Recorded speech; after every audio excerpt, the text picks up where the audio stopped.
म त्यो तपन्त bright life academy YouTube च्यानलमा सबैलाई हार्दिक स्वागत छ।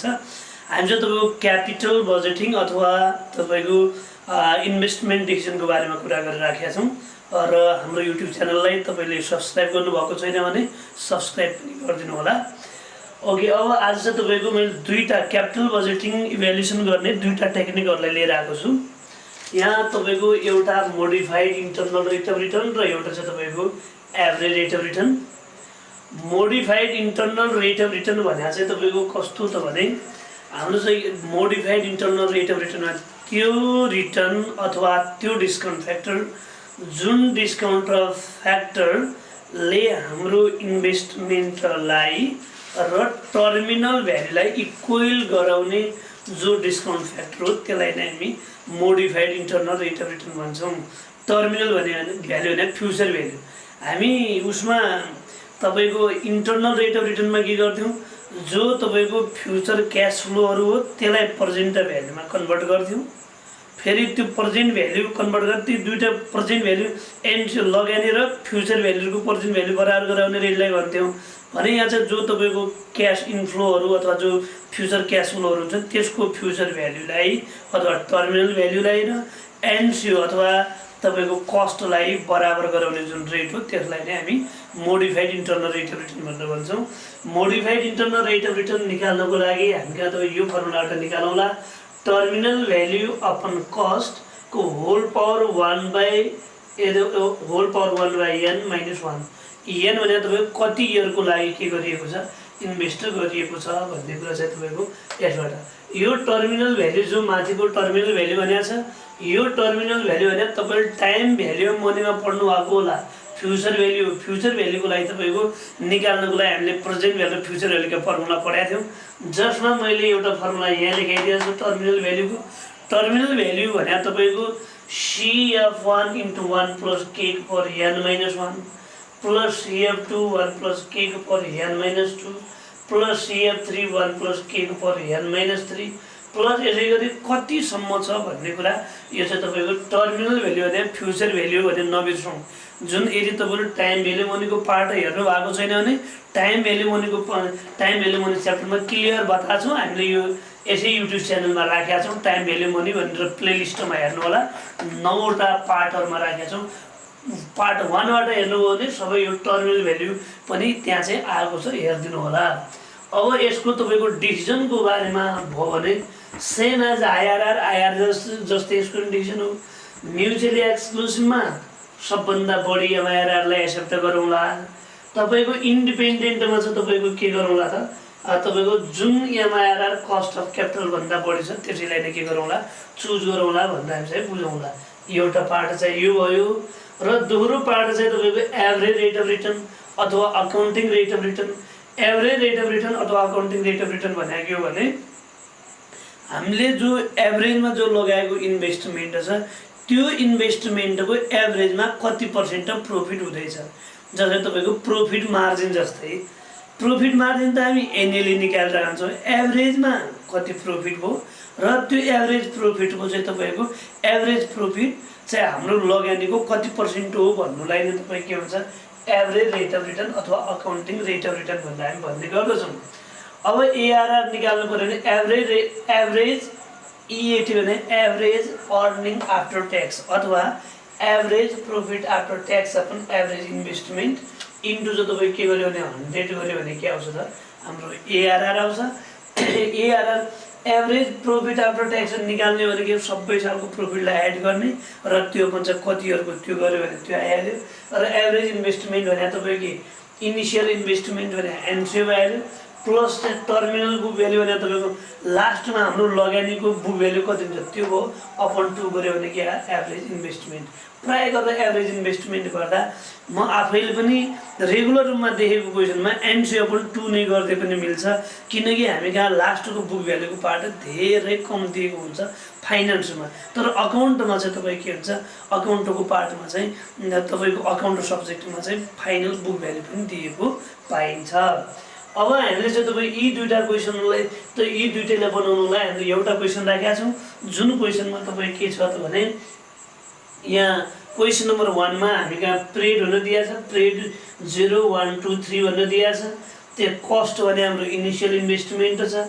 त्यसपछि तपाईको प्रॉफिट आफ्टर ट्याक्स दिएको छ हामीलाई, तपाईको सबै इयरको दिएको छ। 0 मा त प्रॉफिट आफ्टर ट्याक्स हुँदैन है, प्रॉफिट आफ्टर ट्याक्स चाहिँ तपाईको हुँदैन। यसलाई यहाँ चाहिँ तपाईको 1 सम्म चाहिँ तपाईको टोटल 1000 चाहिँ तपाईको प्रॉफिट छ। त्यसपछि तपाईको net cash flow after net cash flow पनि छ, नेट क्याश फ्लो पनि 1 2 3 मा चाहिँ तपाईको दुईटैमा ए नम्बर के हुन्छ एआरआर हुन्छ र बी नम्बर तपाईको एमआइआरआर हुन्छ। If require rate of return चाहिँ कति पर्सेन्ट 10% भन्दा हामीलाई दिएको छ। ओके, यसलाई चाहिँ तपाईको सबभन्दा पहिला उसले हामीले एआरआर मागेको छ। एआरआर को लागि चाहिँ तपाईको अब मेन तपाईले बुझ्नुपर्ने कुरा है, हामीले जो क्यापिटल बजेटिङ इभ्यालुएसन गर्दाखेरि जो टेक्निकहरुको बारेमा हामीले हेर्यौं, सबभन्दा पहिला payback period, discounted payback period, NPV, IRR, MIRR को लागि हामीलाई क्याश फ्लो चाहिन्छ, तर चाहिँ तपाईको उसको लागि चाहिँ यो एआरआर को लागि चाहिँ प्रोफिट आफ्टर ट्याक्स चाहिन्छ। यो ध्यान दिनु होला। और सबैको लागि चाहिँ के चाहिन्छ क्याश फ्लो चाहिन्छ, अरूको लागि चाहिँ के चाहिन्छ प्रोफिट आफ्टर ट्याक्स चाहिन्छ। भोलि यो भन्दा अर्को पार्टमा हामी प्रोफिट आफ्टर ट्याक्स र क्याश फ्लो आफ्टर ट्याक्स के हो, कसरी निकालिन्छ भन्ने कुरा हामी बताउने हो। त्यो नेक्स्ट पार्ट पनि हेर्नु होला। अब म यहाँ दुईटै कुरा प्रोफिट आफ्टर ट्याक्स पनि क्वेशनमा गिभन छँदैछ, नेट क्याश फ्लो पनि दिएकै भए हुनाले अनि दुईटै भए हुनाले यहाँ चाहिँ तपाईले निकाल्नुपर्ने बताइन मैले। यो भन्दा अर्को पार्टमा चाहिँ तपाईहरुलाई यो दुईटै कसरी निकालिन्छ भन्ने कुराहरु पनि बताइने छ, हेर्नु होला। अहिले सिधै मैले एआरआर चाहिँ तपाईको हेरे। एआरआर भने हाम्रो चाहिँ के एभरेज EAT अपन एभरेज चाहिँ तपाईको एभरेज इन्भेस्टमेन्ट टाइम चाहिँ तपाईको 100 गरे। अब एभरेज EAT भनेर हामी कहाँ हेर्नु त, यही त हो एभरेज EAT भने एभरेज प्रॉफिट आफ्टर ट्याक्स हो नि। एभरेज प्रॉफिट आफ्टर ट्याक्स भनेको हामी कहाँ के त एभरेज प्रॉफिट आफ्टर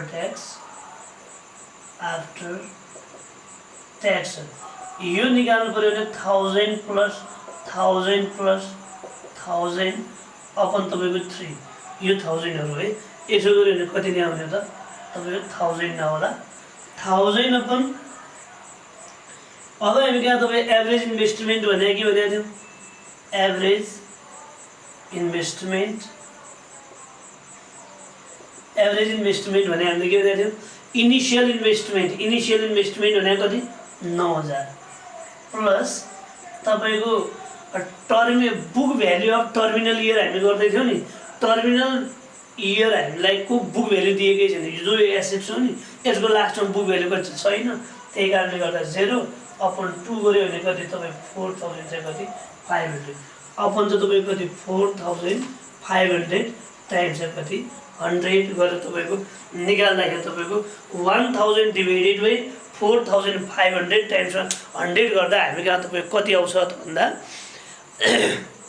यसलाई तपाईको निकाल्ने भने तपाईको 1000 डिभाइडेड बाइ 4500 गर्ने भने यो तपाईको हामी कहाँ आउँदैछ 22.22%।